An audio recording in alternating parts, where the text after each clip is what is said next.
Many time management tips are flawed. Today, we will discuss which set of strategies is more valuable, time management or energy management.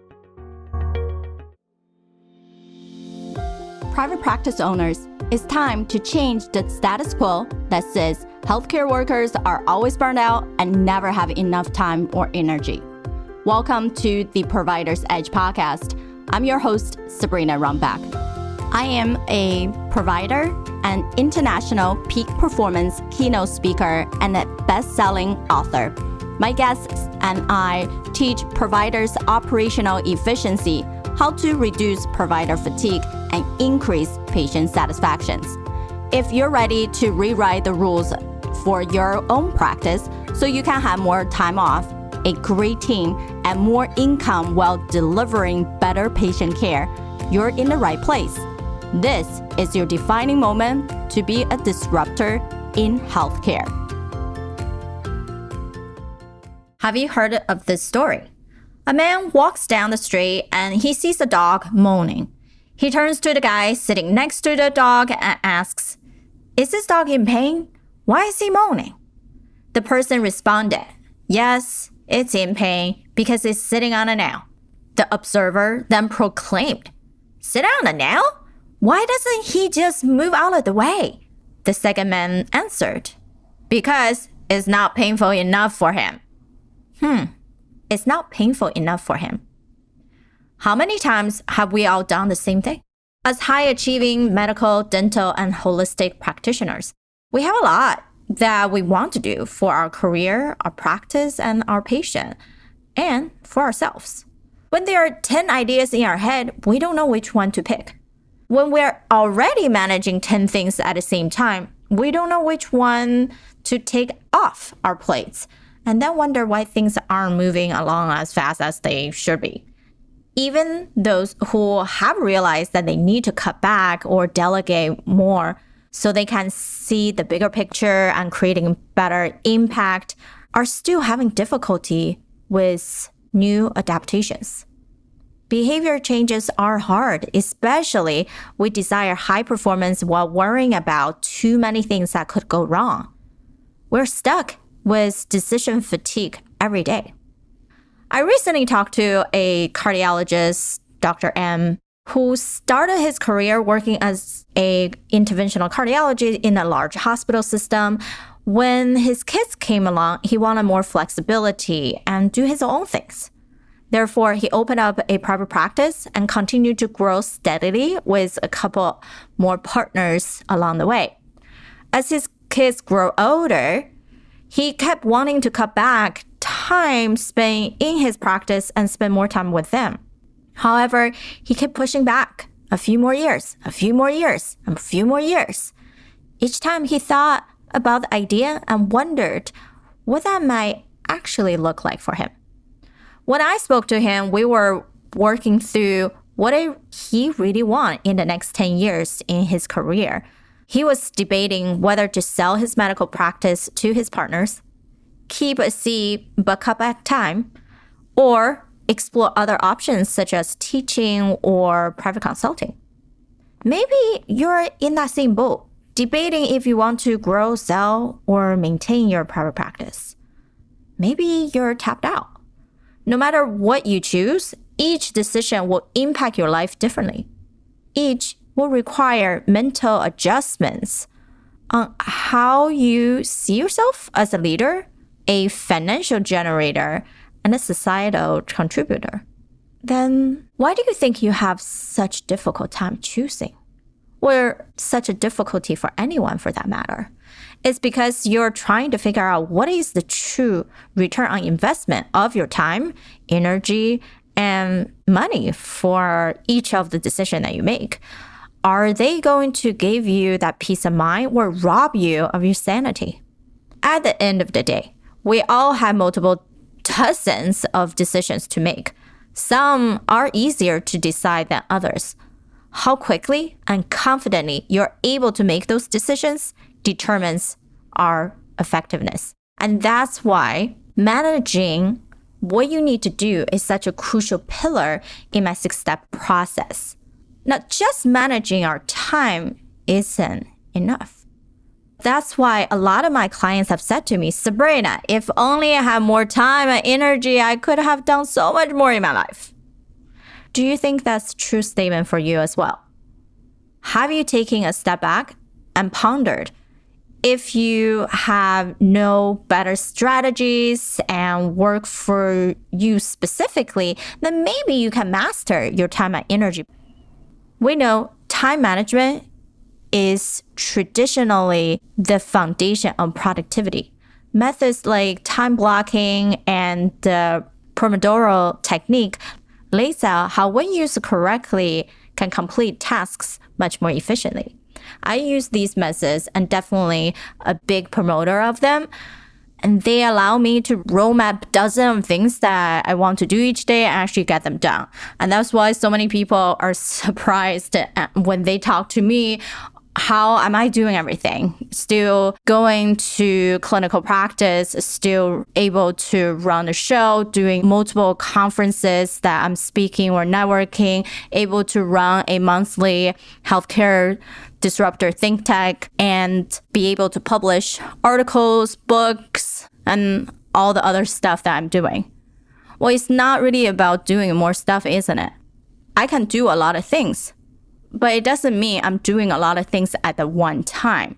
Now, using time block and Pomodoro technique, for some people who haven't heard the term, time block means you block out specific amount of time.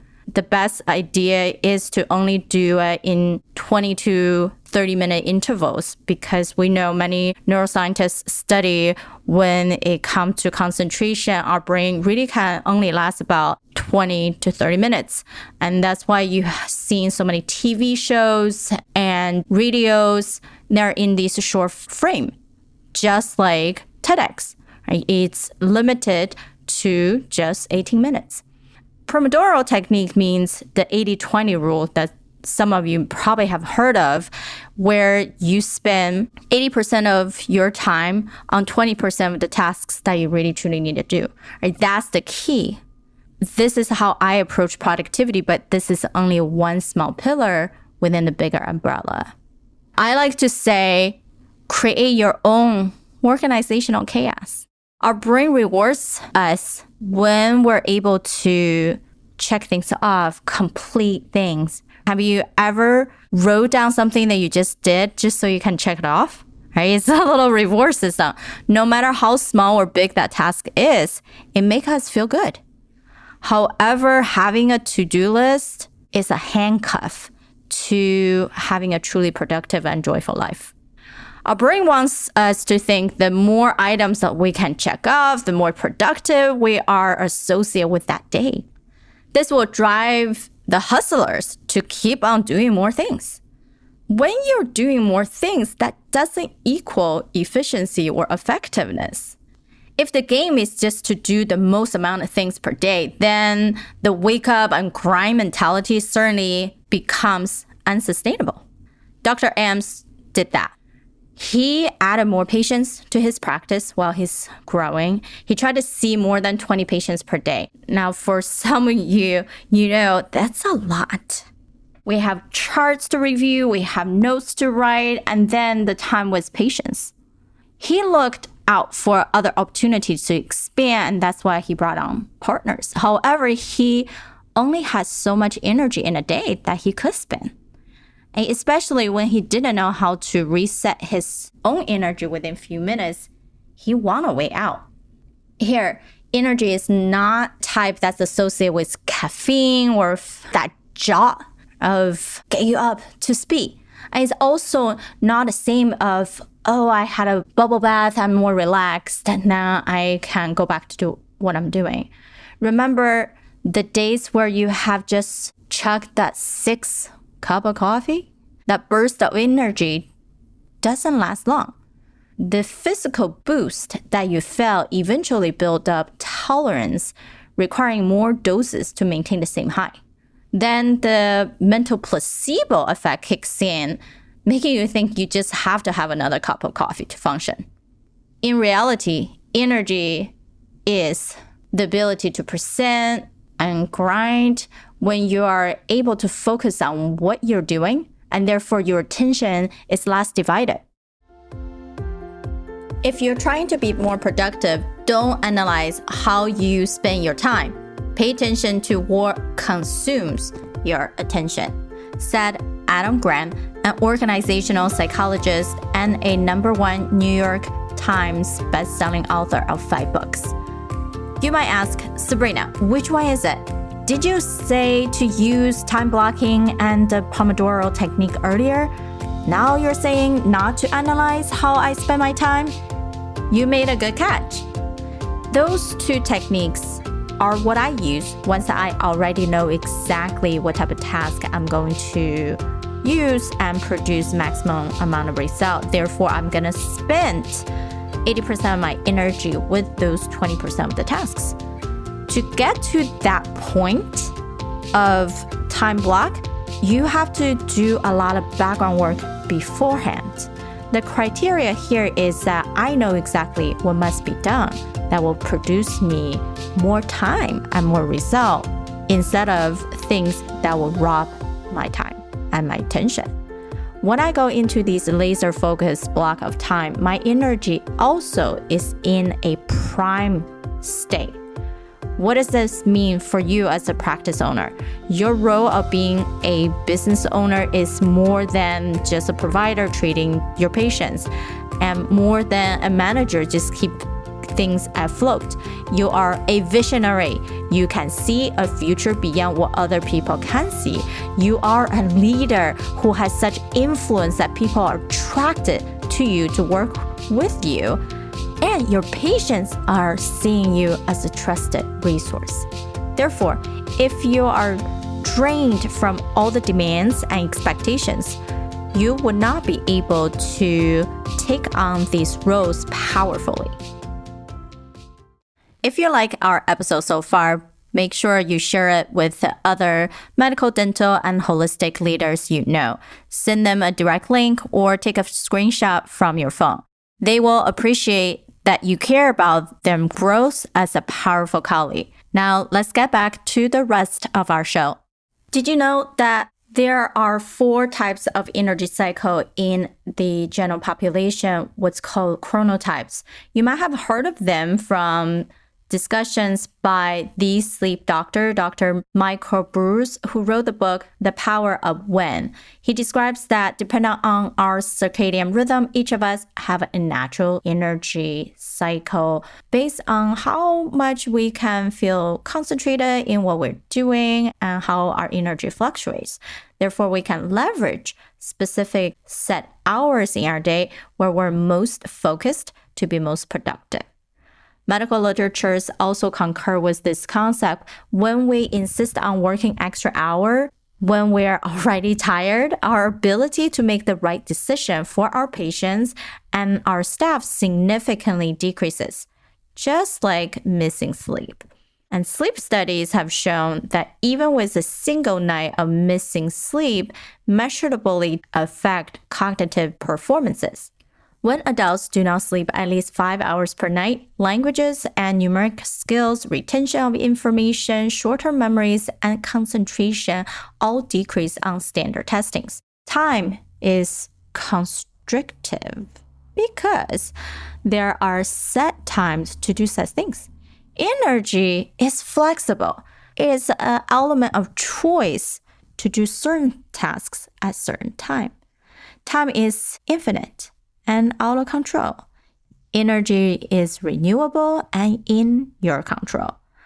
Time is stopping all distractions and about what you are doing. Energy is being mindful of distractions and when you are going to do something. The best use of our time is on what we can control, energy, versus what we cannot control, which is time. On the flip side, we don't have to think about time as a limited resource. Time has no bounds and it's continuous. If we put a restraint on time, then we will constantly see it as something we're lacking, a scarcity consciousness, instead of being a continuation, which is an abundance consciousness. Now, let's audit your energy. The purpose of energy audit is to identify what activities gave us energy and what drains it. You can use it to understand how your energy level fluctuates and the seasonality of your life. Thereby, you can actively choose what to focus on and when to do them. Ultimately, how to replenish your energy to take better care of yourself. Be able to reset and reboot your energy is one of the 6 main pillars. Time is one, yes, for sure, but energy actually comes precedent to creating freedom compass that led you to knowing exactly when to set time for those time blocks and how do you reset what to do, what not to do. Having an energy audit is as important as auditing your time. So you can try one or two ways, either graph this out or do a scorecard. That means whether you're a more visual learner, maybe do a graph. If you're someone who's more attracted to numbers, maybe do a number. So what that means is write down when you wake up, typically, and at that time of the day, you can write down the specific time. How do you feel? Is it positive, negative, or neutral? Mark it, right? Was a positive sign, negative sign, or a equal sign for neutral. When you move to the next activity, write down the time of the day, what type of activity, and how do you feel. You want to do that for a whole day. We know every day might be different. Weekday might be different from weekends. So you want to do this best. Track for a few days at a time, if not for a whole week, to see how things will fluctuate. This will also help you to track your energy flow and find out what are your peak performance hours and the hours that you're more likely to drain to create a pattern. Time management may give you the time to spend with the people and projects you want to engage in. But energy management ensures that the time you spend with them is high quality time. Today, we discussed how to identify strategies to gain time and energy.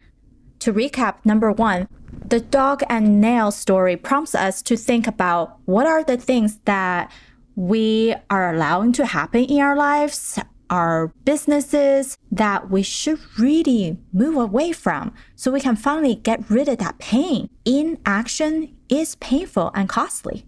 Number 2, when you are successful being a provider and a leader, what is your actual projection of life? How do you want to live your life while creating an impact in your community through medicine, dental, or holistic care? If you haven't figured out this answer yet, then go to episode published on June 15th called How to Be a Finisher, Not Just a Starter in 3 Steps. Third point, time block won't be successful for you if you have not been clear of what you need to focus on. What are these tasks actually will produce your time instead of robbing your time? And that's when we have to do an exercise what's called freedom compass. I will discuss this concept in detail in future episodes. This method alone have saved my clients 10 to 20 hours right off the bat. Number 4, there are 4 types of energy cycle in general population. Which chronotype do you have that can help you to identify your energy fluctuation and your peak performance hours? When you can identify those specific 2 to 3 hours a day that feel natural to you, where you're most clear in your mind and concentrated, you can optimize your productivity by 3-folds. Number 5, energy management works by ensuring that you take time between each sprint of most important work. That means your time block, to rebuild your energy level in between those time blocks. When your energy is trending down, you can reset it by doing a 2-minute mental vacation. Some people have heard me talk and demonstrate this exercise doing my conferences talk or other podcast shows. I'm happy to create a set of these exercises that works well for you when you jump on a peak performance diagnostic call with me. Number 6, have an abundance mindset. The time and energy are not limited. Write your own productivity affirmation before you begin a task that requires your full attention. Don't even give the scarcity mindset a chance that you are lacking in resources. Thank you for listening to today's episode. If you're like me who just want to get to the bottom and find out what's going on in your practice, then I invite you to book a complimentary peak performance diagnostic call with me. You can check my availability at sabrinarumback.com/blueprint to find a time that works for you.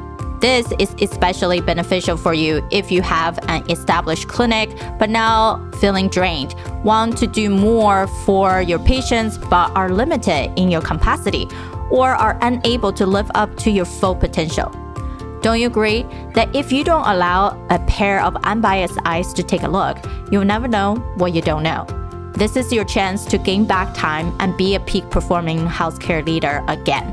Hi, my name is Dr. Allison Lazo-Pacheco, and I just finished my 6 weeks with Sabrina not too long ago. So I feel that my experience is really, really unique because I started with Sabrina when I was still finishing up chiropractic school and have gone through it during my break and am now a practicing doctor.